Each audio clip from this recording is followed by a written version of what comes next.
درود دوستای خوبم، هنگامه هستم. آشپزخونه من خوش اومدید. امیدوارم کلی حالتون خوب باشه دوستان. امروز اومدم کنار همدیگه پلو مکزیکی درست کنیم. یه پلو با عطر و طعم فوق العاده، یعنی هر چی بخوام ازش تعریف کنم کم گفتم.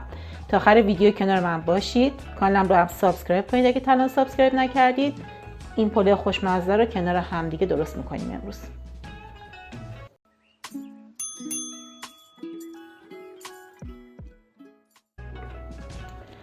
دوستان برای درست کردن پلومون اول باید مواد میانیش رو آماده کنیم.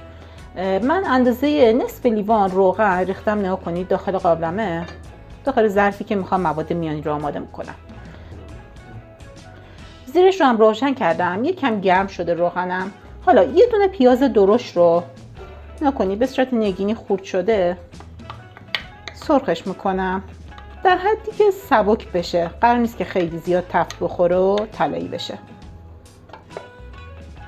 خب دوستان، من اینجا تا پیاز بخواد تفت بخوره یه توضیح بدم. نگاه کنید، من نصف سینه یه دونه مرغ هستش، اینجوری به سایز انگشتی خوردش کردم، اینجا آماده کردم. این نصف سینه‌ای که من استفاده کردم اندازه 2 کیلو بوده. مرغی که گرفتم نصف سینه اون مرغ رو برای این کار استفاده کردم.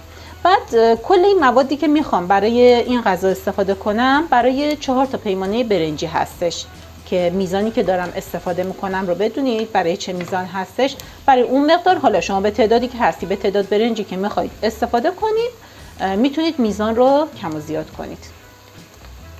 پیازم که تفت خورد سبک شد، حالا مرغایی که آماده کرده بودم رو بهش اضافه میکنم. حالا با حرارت بالا من این مرغا رو تفت میدم تا رنگ مرغا کامل تغییر کنه. نگاه کنید دوستان، رنگ مرغا تغییر کردش. در این حد که رسید، حالا ادویه بهش اضافه میکنم. یه قاشق مربا خوری نمک، یه قاشق چایخوری زردچوبه، یه قاشق چایخوری سرپر فلفل قرمز تند یا همون پاپریکا، فلفل سیاه یه قاشق چایخوری، ادویه زیره، پودر زیره یه قاشق چایخوری، یه قاشق چایخوری هم آبیشن. اینا ادویه های پلو مکزیکی هستن دوستان.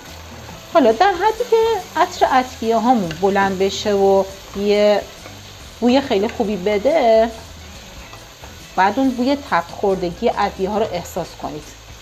تفتشون میدیم. حدود 30 ثانیه من تفتش میدم تا به اون حالت برسه.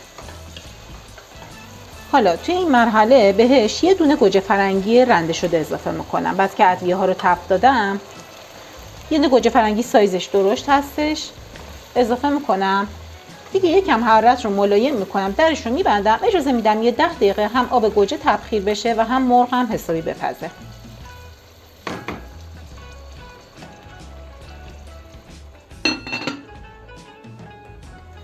بعد از 10 دقیقه که به این مرحله رسید، حالا 2 تا قاشق غذاخوری رب گوجه بهش اضافه میکنم.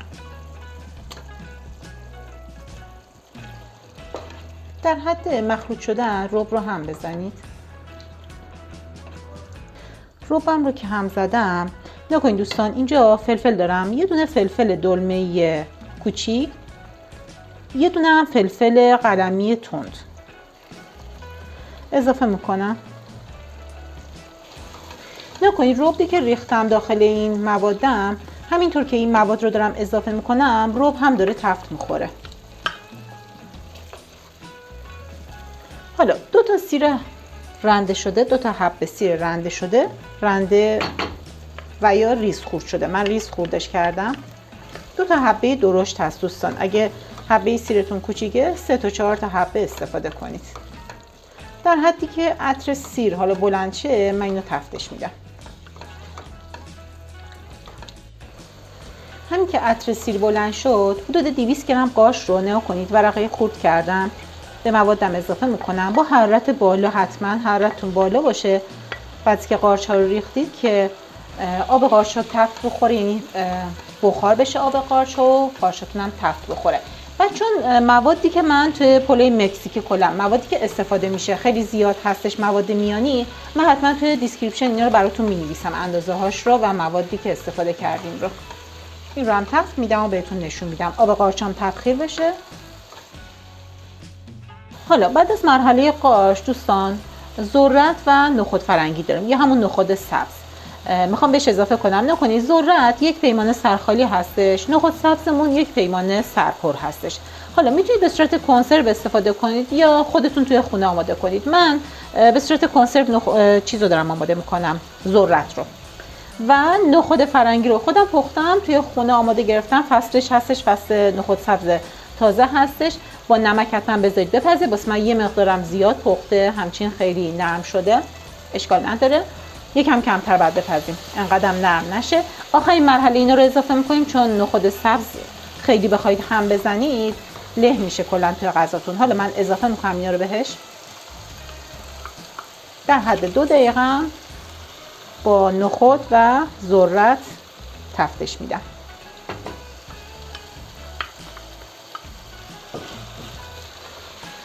حدود 1 دقیقه اول تفتش میدم، بعد بهتون نشون میدم دوباره. حدود 1 دقیقه که تفت خورد، نخود فرنگی و ذرت، بهش 2 تا 3 قاشق غذاخوری جعفری تازه خورد شده اضافه میکنم. 1 دقیقه دیگه با جعفری تفتش میدم، در حدی که یه خورده رنگ جعفری تغییر کنه. مواد میانیم آماده شد دیگه، زیرش رو خاموش میکنم و میذارمش کنار.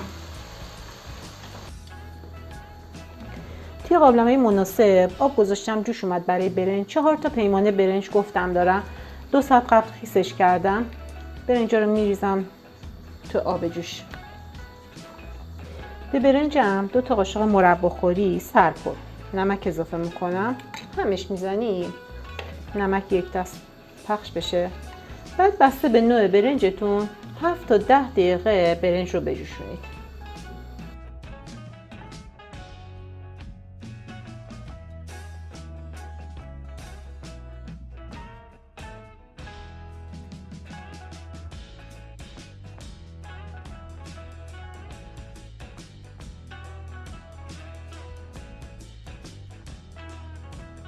برنجمو آبکش کردم دوستان. نگاه کنید توی پلوهایی که به صورت مخلوط داریم درست میکنیم، چون مواد میانی داره و یک مقدار رطوبت داره تو مواد میانی، حتما برنجتون رو یکم از حالت نرمال زنده تر بردارید. حالا یه لایه برنج میریزیم و یه لایه هم موادی که آماده کردیم.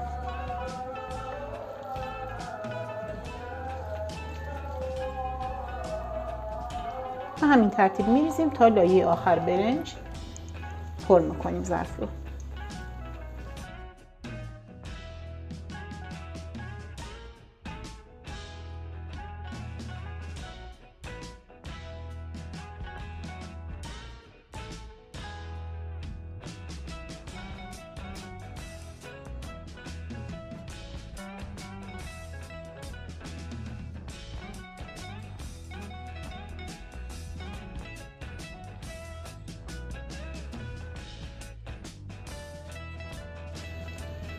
لایه آخر رو هم ریختم برنج رو. حالا دیگه درش رو میذارم، اجازه میدم 45 دقیقه دم بیاد. 1 رو با آخرم کره آب میکنم روش میدم.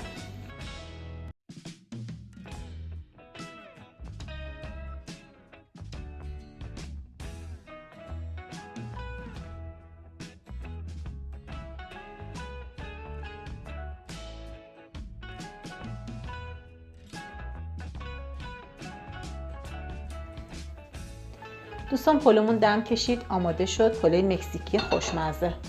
خیلی آروم از اطراف بعد از اینکه دم اومد شروع کنید پلو رو هم زدن که مخلوط بشه. بعدش هم میکشیم تو ظرف و بهتون نشون میدم. بفرمایید دوستان، اینم نتیجه کار. پلومون آماده شد. تو ظرف مورد نظرتون بریزید و نوش جان. فوق العاده است دیگه.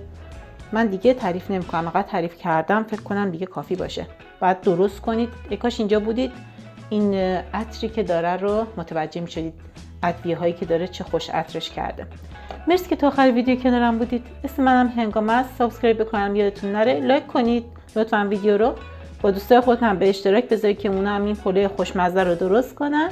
کلی دوستتون دارم و ویدیوی بعد هم همدیگه رو می‌بینیم.